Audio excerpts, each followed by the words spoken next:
अस्सलामु अलैकुम वरहमतुल्लाहि वबरकातुहू। उम्मीद है आप सब खैरियत और आफियत से होंगी। रूहानी खाना में तमाम लोगों का मोस्ट वेलकम है, तहे दिल से इस्तकबाल है। जिन लोगों ने चैनल को अभी तक ज्वाइन नहीं किया है वो सब्सक्राइब करके ज्वाइन ज़रूर कर लें, ताकि नई मालूमात जो हम पेश करें वो आप तक आसानी से पहुँचती रहे। आज जो टॉपिक हम लेकर आए हैं वो मिस्री के ताल्लुक से है। मिस्री का इस्तेमाल तकरीबन सभी घरों में होता है और पहले कसरत से इसका इस्तेमाल होता था, लेकिन अब मिस्री की जगह शक्कर का इस्तेमाल होता है, यानी चीनी का। तो चीनी से कहीं ज़्यादा फ़ायदे मिस्री के हैं और मिस्री का अपना एक ख़ास महत्व है। वहीं कुछ लोग मीठे पकवान वगैरह में या फिर दूध में चीनी की जगह मिस्री का इस्तेमाल करते हैं। मिस्री को कई गंभीर बीमारियों का अचूक इलाज भी माना गया है। इसमें औषधि गुण इतने हैं कि कई आयुर्वेदिक दवाओं में भी इसे ख़ास तौर से इस्तेमाल किया जाता है। चीनी के अनरिफाइंड रूप को ही मिस्री कहा जाता है। और इसके फ़वाइद क्या हैं, किन किन बीमारियों में इसके असरात बेहतर देखने को मिले हैं। तो अगर वज़न यानी बढ़ते वज़न से जो लोग परेशान होते हैं उनके लिए काफ़ी फ़ायदेमंद है। अधिक वज़न से परेशान जो लोग हैं वो मिस्री का इस्तेमाल करके फ़ायदा हासिल कर सकते हैं। मिस्री को सौंफ के साथ पीस कर पाउडर तैयार कर लेना है और दोनों का वज़न जो होगा वो बराबर होगा, हम वज़न होगा। इस पाउडर में से 1 चम्मच मुसलसल यानी रोज़ाना इस्तेमाल करने से बढ़ते हुए वज़न को कंट्रोल किया जा सकता है। वज़न कम करने में मिस्री के फ़ायदे हासिल करने के लिए सौंफ की जगह धनिया पाउडर को भी इस्तेमाल में लाया जा सकता है, तो ये बढ़ते हुए वज़न में काफ़ी कारआमद साबित होगा। उसके साथ पाचन प्रक्रिया में सुधार के लिए भी मिस्री का इस्तेमाल फ़ायदेमंद माना गया है। आयुर्वेद में भी इस बात का जिक्र है कि खाने के बाद मिस्री का सौंफ के साथ इस्तेमाल करने से पाचन क्रिया यानी हाजमा बेहतर हो सकती है। मिस्री में डाइजेस्टिव गुण मौजूद होते हैं जिससे खाने को पचाने में मदद मिलती है। इस वजह से हम ये कहते हैं कि ये नुस्खा हाजमे को बेहतर करने के लिए काफ़ी फ़ायदेमंद माना गया है। एनीमिया जैसी गंभीर समस्या से राहत दिलाने में मिस्री काफ़ी फ़ायदेमंद हो सकती है।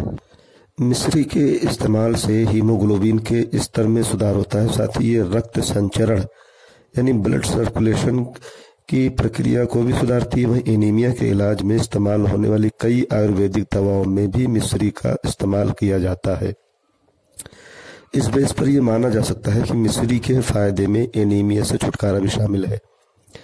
जैसे कि मैंने बताया कि मिस्री चीनी का अनरिफाइंड रूप है, इस कारण चीनी में पाए जाने वाले सुक्रोज की अच्छी मात्रा मिस्री में भी मौजूद होती है। ये शरीर को तुरंत ऊर्जा देने का काम करता है। इस वजह से ये कहना मुफीद है कि मिस्री का इस्तेमाल तुरंत ऊर्जा पाने के लिए यानी एनर्जी तुरंत हासिल करने के लिए अच्छा उपाय साबित हो सकता है। मिस्री के फ़ायदे में मस्तिष्क की क्षमता में सुधार करना भी शामिल है। दरअसल आयुर्वेद में मिस्री को मानसिक स्वास्थ्य की एक प्राकृतिक औषधि के रूप में इस्तेमाल किया जाता है और ये माना जाता है कि मिस्री को गर्म दूध के साथ हर रात पीने से याददाश्त मजबूत होती है और मानसिक तनाव से भी छुटकारा मिलता है।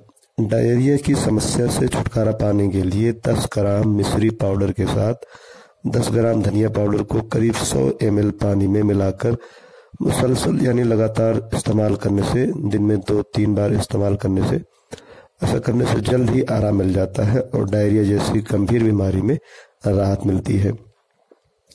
मिस्री को मस्तिष्क स्वास्थ्य यानी दिमाग की सेहत के लिए एक प्राकृतिक औषधि माना जाता है। ये मानसिक तनाव को भी दूर करती है और याददाश्त को सुधारने में मददगार होती है। इस वजह से बच्चों को गर्म दूध के साथ देना काफ़ी फ़ायदेमंद माना गया है। इसका इस्तेमाल सीमित मात्रा में ही करना चाहिए। अत्यधिक मात्रा में इस्तेमाल करने की फ़ायदे के बजाय नुकसान इसका मिलेगा, यानी ज़्यादा इसका इस्तेमाल मुफीद नहीं है। लिमिट में रह के ही इसका इस्तेमाल करना चाहिए, वरना फ़ायदे की जगह फिर नुकसान भी हो सकता है। नाक से खून बहने की समस्या में भी मिस्री काफ़ी फ़ायदेमंद है। दरअसल मिस्री की तासीर ठंडी होती है और ये शरीर को ठंडक देकर गर्मी के असर को दूर रखती है। नाक से खून आने की जो समस्या होती है वो गर्मियों के दिनों में ही देखी जाती है, जो शरीर का तापमान बढ़ने की वजह से होती है। तो पानी के साथ मिस्री का इस्तेमाल इस समस्या से राहत पाने का बेहतर तरीका है। जैसा कि अभी हमने बताया कि एनीमिया की समस्या से राहत दिलाने वाली आयुर्वेदिक दवा में मिश्री को इसके विशेष गुण कारण उपयोग में लाया जाता है। वहीं एनीमिया की समस्या में हीमोग्लोबिन की मात्रा काफ़ी कम हो जाती है।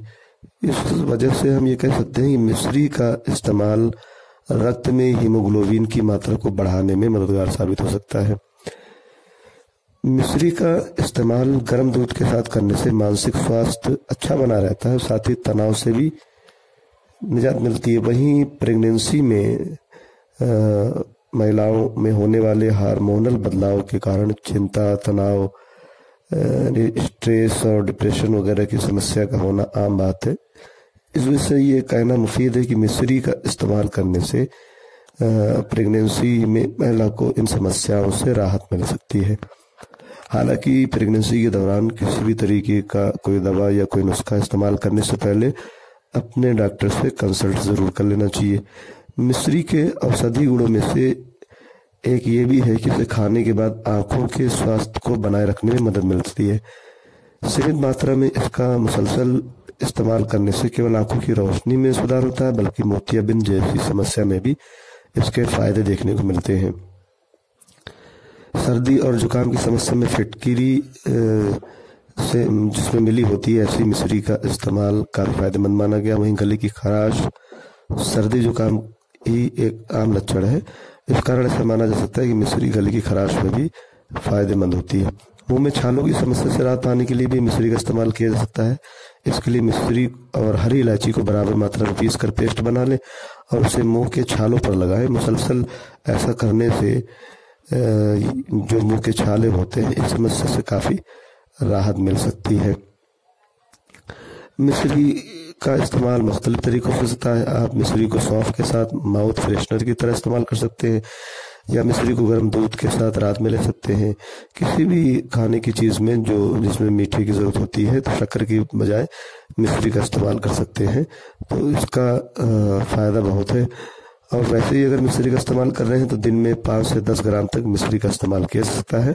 अगर ज़्यादा इस्तेमाल करेंगे तो फ़ायदा देने के बजाय फिर नुकसान ही हो सकता है। तो मिश्री के ताल्लुक से जो मालूमात हमने पेश की है वो कैसी लगी आप लोगों को, ये कमेंट करके हमें ज़रूर बताएं। और फिर दूसरे टॉपिक पे हम इस तरीके से फिर वीडियो लेके आएंगे। तब तक अपनी और अपनों की सेहत का खास ख्याल रखें। आज के लिए इतना काफ़ी समझते हैं। बहुत बहुत शुक्रिया, जज़ाकल्लाह।